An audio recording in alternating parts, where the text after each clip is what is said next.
today we will discuss that what will happen to this food once the food will enter into the small intestine. है कि नहीं? Already we have discussed that the food is acted upon by the pancreatic juice. Pancreatic juice से क्या क्या हुआ था? यानी this proteins की digestion को क्या हुआ था? कार्बोहाइड्रेट की डाइजेशन को क्या हुआ था? इसी तरह से लिपिड्स की डाइजेशन को क्या हुआ था? न्यूक्लिक एसिड्स की डाइजेशन को क्या हुआ था? अभी 100% डाइजेशन नहीं हुई है. अब फर्दर डाइजेशन जो है that will happen by the intestinal juice. ठीक है. So the heading is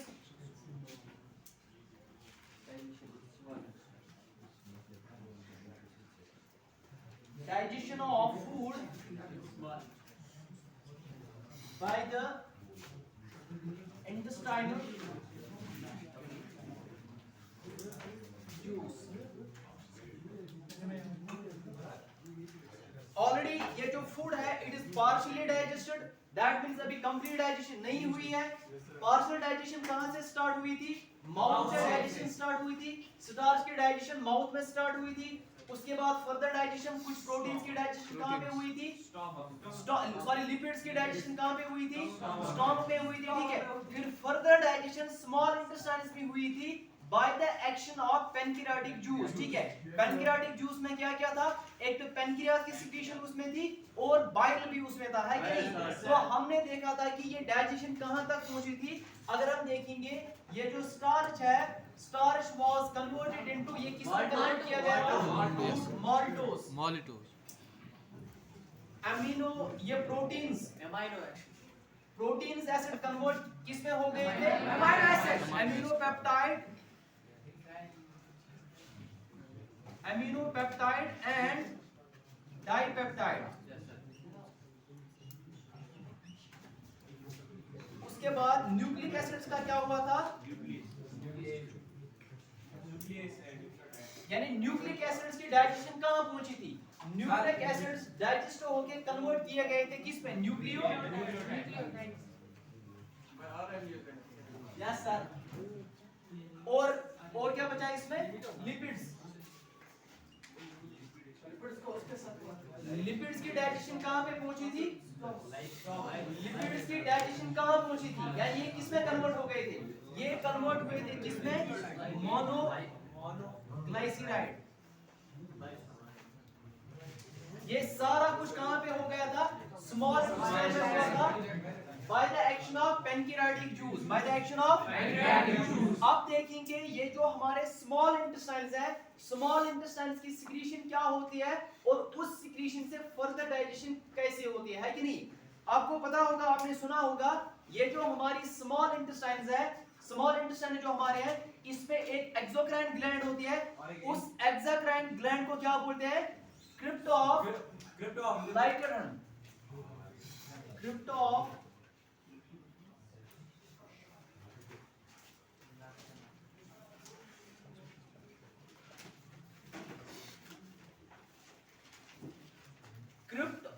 Leiberkuchen is the exocrine gland of small intestines.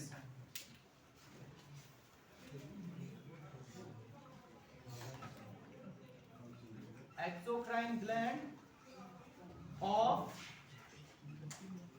small intestines. अब ये जो क्रिप्ट ऑफ लाइबरकोहन जो है, ये एक ग्लैंड होती है. कौन सी ग्लैंड होती है? एक्सोक्राइन ग्लैंड होती है. ठीक है. दैट मींस ये अपनी सिक्रीशन को ब्लड में नहीं डालेगी, है कि नहीं? इसकी सिक्रीशन कहां पे आएगी? सीधे स्मॉल इंटेस्टाइन के ल्यूमन में आएगी, है कि नहीं? अब ये क्रिप्टा ऑफ लाइबरकोहन जो है, इससे जो सिक्रीशन निकलती है उसको बोलते हैं इंटेस्टाइनल जूस. क्या बोलते हैं? Intestinal juice. या इसको साइंटिफिक टर्मिनोलॉजी में इंटेस्टाइनल जूस को बोलते हैं succus of entericus. Streets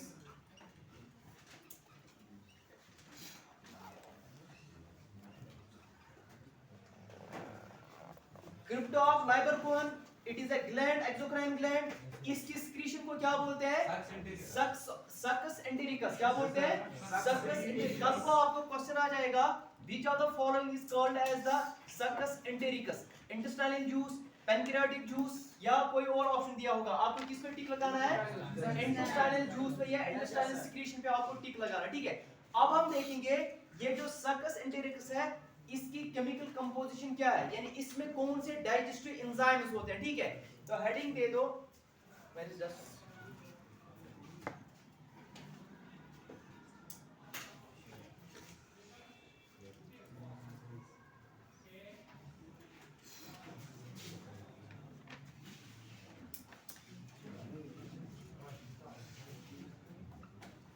chemical composition of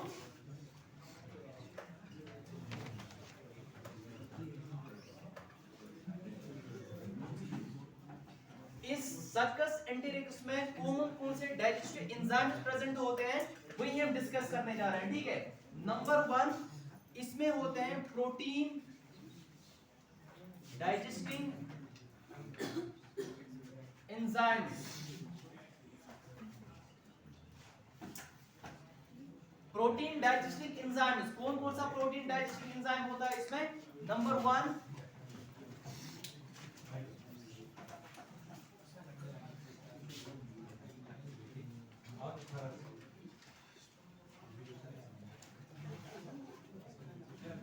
amino peptidase,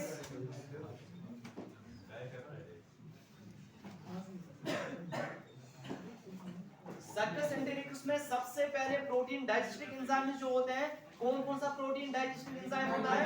amino peptidase and dipeptidase.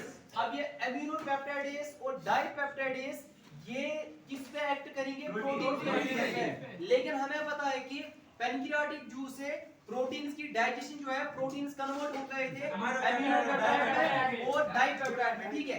अब ये जो फर्दर डाइजेशन कुछ इस तरह से होगी, एमिनो पेप्टाइड में 3 एमिनो एसिड्स होते हैं, ये कन्वर्ट हो जाएंगे किसमें? डाइपेप्टाइड।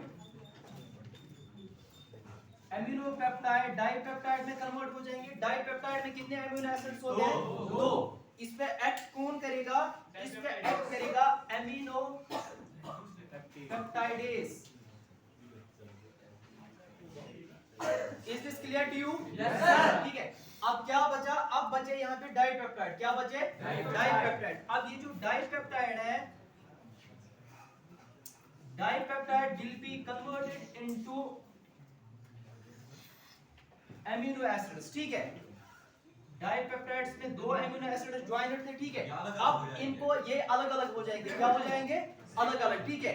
एक एमिनो एसिड अलग हो जाएगा, एक एमिनो एसिड अलग हो जाएगा। दैट मींस कि प्रोटीन डाइजेशन अब होगी कंप्लीट। क्या होगी? कंप्लीट। जब प्रोटीन्स थे, प्रोटीन्स किससे बने हुए थे? डिफरेंट एमिनो एसिड से, ठीक है। फिर इनकी पार्शियल डाइजेशन पहले हो गई, ठीक है। इनको कन्वर्ट किया गया किसमें? एमिनो पेप्टाइड में कन्वर्ट किया गया, डाइपेप्टाइड में कन्वर्ट किया गया, ठीक है। सो अल्टीमेटली इनको कंप्लीट डाइजेशन कहां पे होती है? स्मॉल इंटेस्टाइन में होती है। किससे होती है? सक्कस एंटेरिकस से होती है। सक्कस एंटेरिकस में क्या होता है?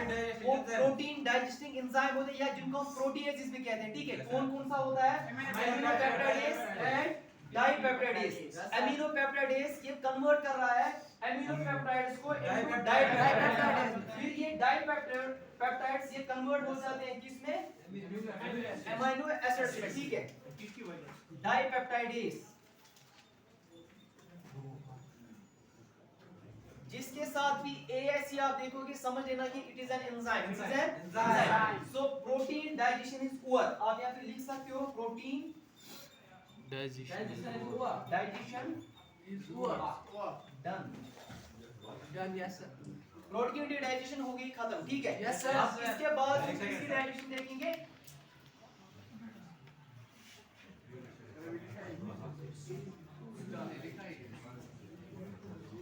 आप साथ साथ लिखा करो।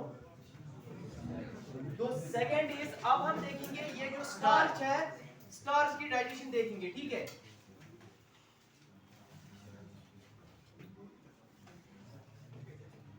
स्टार्च की डाइजेशन कहां पे पहुंची थी? Starch was converted into maltose. Now let's see starch की अब क्या हो जाएगी? कंप्लीट डाइजेशन, ठीक है। स्टार्च की डाइजेशन कहां पे पहुंची थी? Starch was converted into maltose, है कि नहीं? लेकिन ये जो कार्बोहाइड्रेट्स है इसमें सिर्फ एक ही शुगर माल्टोज ही नहीं होते हैं, इसमें डिफरेंट शुगर्स होते हैं। कौन कौन सा होता है? माल्टोज, इसमें होता है सुक्रोज, इसमें होता है लैक्टोज।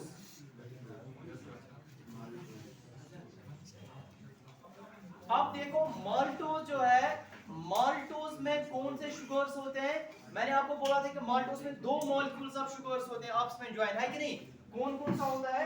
इसमें होता है ग्लूकोज प्लस ग्लूकोज। जब दो ग्लूकोज मॉलिक्यूल्स आपस में ज्वाइन हो जाएंगे उसको बोलते हैं माल्टोज। क्या बोलते हैं? माल्टोज। अब ये जो सुक्रोज है इसमें क्या होता है? Glucose plus fructose. ग्लूकोज के साथ जब फ्रुक्टोज ज्वाइन होगा, मिलके होगा, उसको क्या बोलते हैं? उसको बोलते हैं सुक्रोज बोलते हैं, ठीक है। अब थर्ड इज लैक्टोज, इसमें होता है ग्लूकोज प्लस गैलेक्टोज, ठीक है। सो ये जो glucose plus fructose, FRUCTOSE. So the first sugar is that is maltose. Maltose किन मॉलिक्यूल से बना है, किन यूनिट से बना है? ग्लूकोज एंड ग्लूकोज, है कि नहीं? सुक्रोज किन यूनिट से बना है? एंड दिस लैक्टोज किससे बना है? ग्लूकोज प्लस गैलेक्टोज, है कि नहीं? गैलेक्टोज। अब देखेंगे इनकी डाइजेशन कौन करता है। सर्कस एंटेरिक्स में उसमें क्या होता है? उसमें इन शुगर्स को या कार्बोहाइड्रेट्स को डाइजेस्ट करने के लिए, ब्रेक करने के लिए एंजाइम्स होते हैं। कौन कौन सा एंजाइम होता है? Maltose, maltose will be converted into glucose plus glucose। यानी अब ये दो ग्लूकोज मॉलिक्यूल जो अभी तक क्या थे? कंबाइंड थे, अब ये अलग अलग हो जाएंगे, है कि नहीं? इस पे एक्ट कौन करेगा वो हम अभी देखेंगे। एंजाइम का नाम, now the sucrose will be converted into glucose plus fructose, है कि नहीं? अब ग्लूकोज अलग हो जाएगा, फ्रुक्टोज अलग हो जाएगा, ठीक है। बाय द एक्शन ऑफ, अभी देखेंगे एंजाइम कौन है। अब the last is lactose will be converted into glucose plus galactose। अब इस पे एक्ट कौन से एंजाइम्स करेंगे? Maltose will be converted into the monomeric units, that is glucose and glucose, by the action of maltase। Sucrose will be converted into monomeric units, that is glucose and fructose, by the action of sucrase। And lactose will be converted into its monomeric units, that is glucose and galactose, by the action of lactase। इतना समझ आया? So the carbohydrate digestion is poor। Carbohydrates की digestion भी क्या होगी? वो भी होगी खत्म, ठीक है। अब इसके बाद क्या बचा? इसके बाद क्या बचा? आपने लिखा है? यस सर, एक मिनट सर। प्रोटीन्स की डाइजेशन कंप्लीट, कार्बोहाइड्रेट्स की डाइजेशन कंप्लीट। अब नेक्स्ट क्या है? That is lipids, that is lipids. By the action of pancreatic juice, ये लिपिड्स किस में कन्वर्ट हो गए थे? इनकी डाइजेशन कहाँ पे पहुंची थी? ये कन्वर्ट किए गए थे मोनोग्लाइसराइड्स। किस में कन्वर्ट? मोनोग्लाइसराइड। मोनोग्लाइसराइड में क्या क्या होता है? एक होता है ग्लाइसरॉल, और ग्लाइसरॉल के साथ कितने फैटी एसिड्स होते हैं? एक फैटी एसिड। जब मोनोग्लाइसराइड होगा, मोनोग्लाइसराइड में एक ग्लाइसरॉल के साथ कितने फैटी एसिड्स होंगे? एक फैटी एसिड। अगर डाइग्लाइसराइड होगा दो, अगर ट्राइग्लाइसराइड होगा तीन, है कि नहीं? लेकिन हमने देखा था by the action of this pancreatic juice, these triglycerides were converted into monoglycerides। अब ये मोनोग्लाइसराइड जो है इनको कन्वर्ट किया जाएगा into glycerol plus free fatty acid. FA is free fatty acid. Free fatty acid means कि अब ये ग्लाइसरॉल के साथ अटैच नहीं है, ठीक है। अभी तक क्या था? Suppose this was the fatty acid and this was glycerol, ठीक है। ये आपस में अटैच थे, क्या थे? अटैच। लेकिन by the action of succus entericus इसमें एंजाइम्स होते हैं जो लिपिड्स को डाइजेस्ट कर रहे हैं, ठीक है, इनको बोलते हैं इंटेस्टाइनल लाइपेज। क्या बोलते हैं? वहां पे उसका नाम दिया था पैनक्रियाटिक लाइपेज, है कि नहीं? लाइपेजेस ऐसे एंजाइम्स होते हैं जो लिपिड डाइजेस्ट कर रहे हैं, लिपिड्स की डाइजेशन कर रहे हैं। तो यहाँ पे ये जो मोनोग्लाइसराइड है, इस मोनोग्लाइसराइड की अब हो जाएगी कंप्लीट डाइजेशन। दैट मींस कि अब ग्लाइसरॉल अलग हो जाएगा, फैटी एसिड अलग हो जाएगा, इसीलिए इसका मैंने नाम लिखा फ्री फैटी एसिड। यानी अब ये इस ग्लाइसरॉल के साथ अटैच नहीं है। एक्शन यहाँ पे कौन करेगा? By the help of the enzyme. का नाम क्या है? Intestinal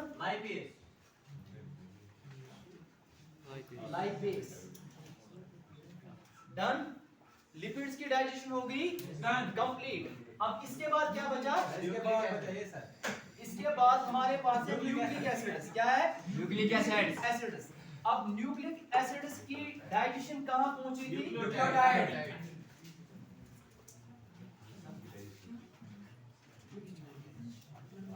nucleic acids. देखो न्यूक्लिक एसिड्स जो है, न्यूक्लिक एसिड्स ये किस में कन्वर्ट हुए थे? न्यूक्लियोटाइड्स में। अब ये न्यूक्लियोटाइड्स, देखो मैंने आपको बोला था न्यूक्लिक एसिड्स में डीएनए आता है, आरएनए आता है, ठीक है।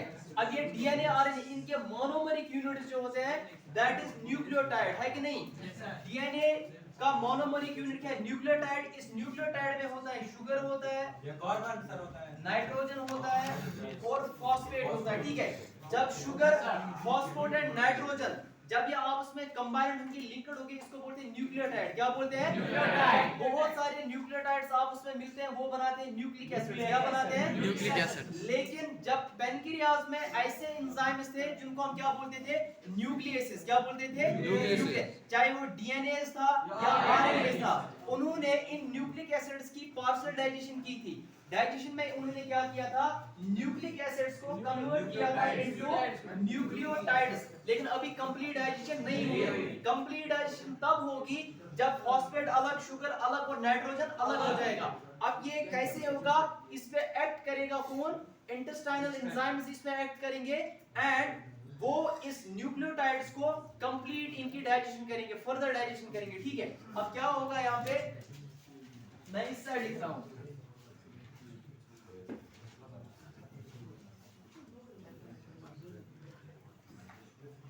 देखो न्यूक्लियोटाइड्स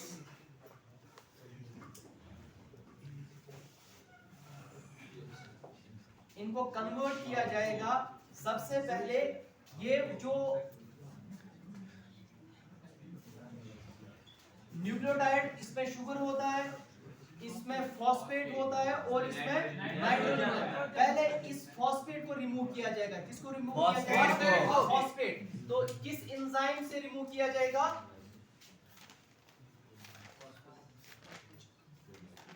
फॉस्फेटेस। किससे? फॉस्फेटेस से फॉस्फेट रिमूव किया जाएगा। अब वहां पे क्या बचेगा?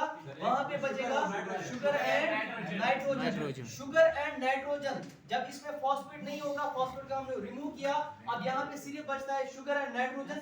इसको बोलते हैं न्यूक्लियोसाइड। क्या बोलते हैं? न्यूक्लियोसाइड। न्यूक्लियोसाइड। लेकिन अभी भी कंप्लीट डाइजेशन नहीं हुई, ठीक है। क्यों? क्योंकि अभी इस शुगर को भी अलग करना है और नाइट्रोजन को भी अलग करना है, ठीक है। इसको अलग करने के लिए एक और एंजाइम इस पे एक्ट करेगा। उस एंजाइम का नाम है न्यूक्लियोटाइडेस।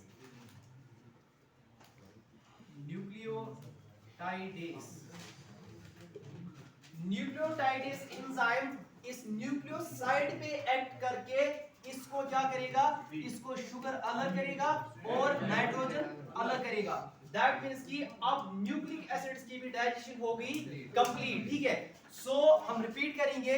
मैंने आपको बोला था कि पैनक्रियाटिक जूस जब वो एंटर कर रहा है स्मॉल इंटेस्टाइन्स में, वो फूड की डाइजेशन कर रहा है। क्या कर रहा है? फूड की डाइजेशन। लेकिन फूड की, ये जो हम फूड कंज्यूम कर रहे हैं, इसकी डाइजेशन कहां से स्टार्ट होती है? माउथ से स्टार्ट होती है, ठीक है। लेकिन माउथ में ना तो न्यूक्लिक एसिड्स की डाइजेशन होती है, ना तो प्रोटीन्स की डाइजेशन होती है, ना तो लिपिड्स की डाइजेशन होती है। वहां पे किसकी डाइजेशन स्टार्च की? स्टार्च की। स्टार्च किस में कन्वर्ट किया जाता है? माल्टोज। लेकिन पूरा स्टार्च माल्टोज माल्टोस में कन्वर्ट नहीं किया जाता है, 30% of the starch is digested in the mouth, ठीक है। उसके बाद ये फूड कहां पे एंटर कर रहा है, ये स्टोमक में एंटर करेगा। अब स्टोमक में फर्दर डाइजेशन होती है, ठीक है। फर्दर डाइजेशन वहां पे कौन कर रहा है, फर्दर डाइजेशन स्टोमक में कौन कर रहा है, HCl कर रहा है, HCl, ठीक है। उसके बाद ये अभी भी कंप्लीट डाइजेशन फूड की नहीं हुई, अभी ये अनडाइजेस्टेड है, ठीक है। अब ये एंटर कहां पे करेगा, स्मॉल इंटेस्टाइन में एंटर कर रहा है, ठीक है। स्मॉल इंटेस्टाइन में दो सिक्रीशन जाती है, एक तो लिवर की सिक्रीशन जाती है और पैनक्रियास की। लिवर की सिक्रीशन को हम क्या बोलते हैं, बाइल, और पैनक्रियास को बोलते हैं पैनक्रियाटिक जूस, है कि नहीं।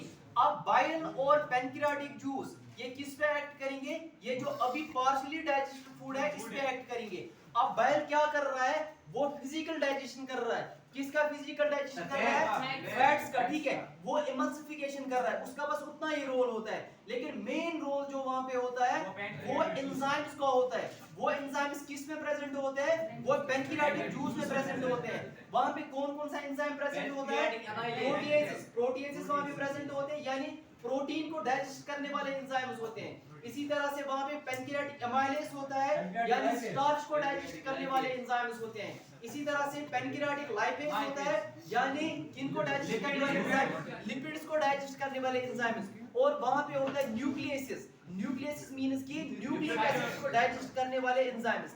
अब उन्होंने अपना अपना काम वहां पे किया, स्टार्च को कन्वर्ट किया इनटू माल्टोज, है कि नहीं। इसी तरह से लिपिड्स को कन्वर्ट किया इनटू मोनोग्लिसराइड, न्यूक्लिक एसिड्स को कन्वर्ट किया इनटू न्यूक्लियोटाइड्स, है कि नहीं। प्रोटीन्स को कन्वर्ट किया इनटू डाइपेप्टाइड एंड अमीनोपेप्टाइड, है कि नहीं। अब अल्टीमेटली कंप्लीट डाइजेशन किससे होगी, कंप्लीट डाइजेशन होगी स्मॉल इंटेस्टाइन के सिक्रीशन से। स्मॉल इंटेस्टाइन में कौन सी ग्लैंड होती है, एक्सोक्राइन। उस एक्सोक्राइन ग्लैंड का नाम क्या है, एक्सोक्राइन ग्लैंड का नाम है क्रिप्टा ऑफ लाइगरकॉन। क्या नाम है, लाइगरकॉन। वो क्रिप्टा ऑफ लाइगरकॉन को जो सिक्रीट कर रहा है उसकी सिक्रीशन को क्या बोलते हैं, सक्कस एंटेरिकस। क्या बोलते हैं, सक्कस एंटेरिकस, ठीक है। उस सक्कस एंटेरिकस में कौन कौन से एंजाइम्स प्रेजेंट होते हैं, उसमें प्रोटीन को डाइजेस्ट करने वाले एंजाइम्स होते हैं, लिपिड्स को डाइजेस्ट करने वाले एंजाइम्स प्रेजेंट होते हैं, न्यूक्लिक एसिड्स को डाइजेस्ट करने वाले एंजाइम्स प्रेजेंट होते हैं, और लिपिड्स को एंड इस स्टार्च को डाइजेस्ट करने वाले एंजाइम्स प्रेजेंट होते हैं, ठीक है। फिर हमने देखा प्रोटीन्स की कंप्लीट डाइजेशन कैसे होती है। प्रोटीन्स पे दो एंजाइम्स एक्ट कर रहे हैं। पहले इन एमिनोपेप्टाइड्स को इन पे एक्ट कर रहा है एमिनोपेप्टाइडेज, और इन एमिनोपेप्टाइड्स को कन्वर्ट किया जाता है डाइपेप्टाइड। फिर इस डाइपेप्टाइड पे एक और एंजाइम एक्ट कर रहा है, इसको बोलते हैं डाइपेप्टाइडेज। अल्टीमेटली प्रोटीन्स की होती है कंप्लीट डाइजेशन, यानी अब अलग अलग अमीनो एसिड जो है वो अलग अलग हो जाए, सेपरेट हो जाए, ठीक है। इसके बाद हमने देखा था लिपिड्स में क्या होता है, लिपिड्स की डाइजेशन पैनक्रियाटिक जूस से पहुंची थी कि वो कन्वर्ट हुए थे मोनोग्लिसराइड, ठीक है। अब इस मोनोग्लिसराइड पे एक्ट कौन कर रहा है, इंटेस्टाइनल लाइपेज। वो इस ग्लाइसरॉल को अलग कर रहा है और फैटी एसिड से अलग कर रहा है, ठीक है, जो मैंने यहाँ पे दिखाया, ठीक है। सो अल्टीमेटली उसके बाद न्यूक्लिक एसिड जो है, न्यूक्लिक एसिड पे कौन एक्ट कर रहा है, फॉस्फेट नहीं, फॉस्फेटेज एंड न्यूक्लियोटाइडेज। जब न्यूक्लियोटाइड्स पे फॉस्फेटेज एक्ट कर रहा है, वो इसका फॉस्फेट रिमूव कर रहा है। क्या कर रहा है, अब वहां पे क्या बचता है, sugar and nitrogen. Sugar and nitrogen जब आपस में कंबाइन होंगे इसको बोलते हैं न्यूक्लियोसाइड। क्या बोलते हैं, न्यूक्लियोसाइड। न्यूक्लियोटाइड में क्या क्या होता है, क्या क्या, फॉस्फेट, गुड।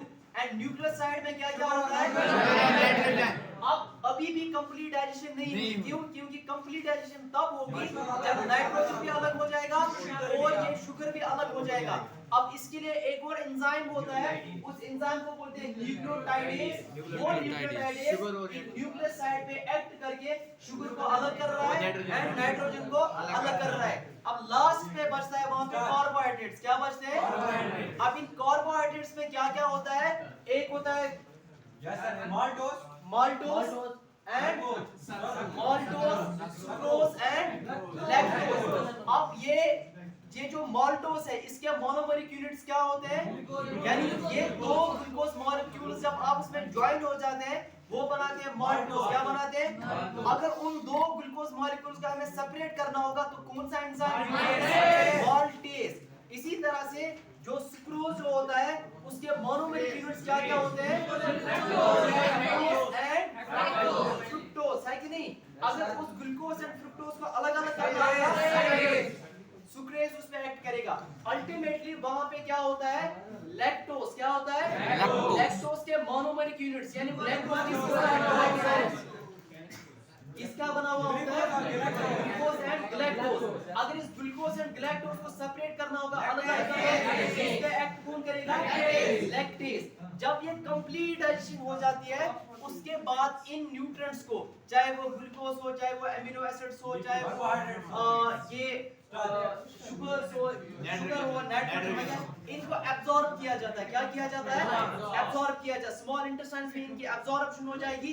एब्जॉर्प्शन करने के बाद थ्रू ब्लड यानी ब्लड के थ्रू इनको बॉडी के डिफरेंट टिश्यूज तक क्या किया जाता है? ट्रांसपोर्ट किया जाता है। क्या किया जाता है? ट्रांसपोर्ट किया जाता है। ये जितने भी न्यूट्रिएंट्स है फूड हमने कंज्यूम किया उसकी डाइजेशन होगी। डाइजेशन होने के बाद फिर उन न्यूट्रिएंट्स को क्या किया जाता है? एब्जॉर्ब किया जाता है।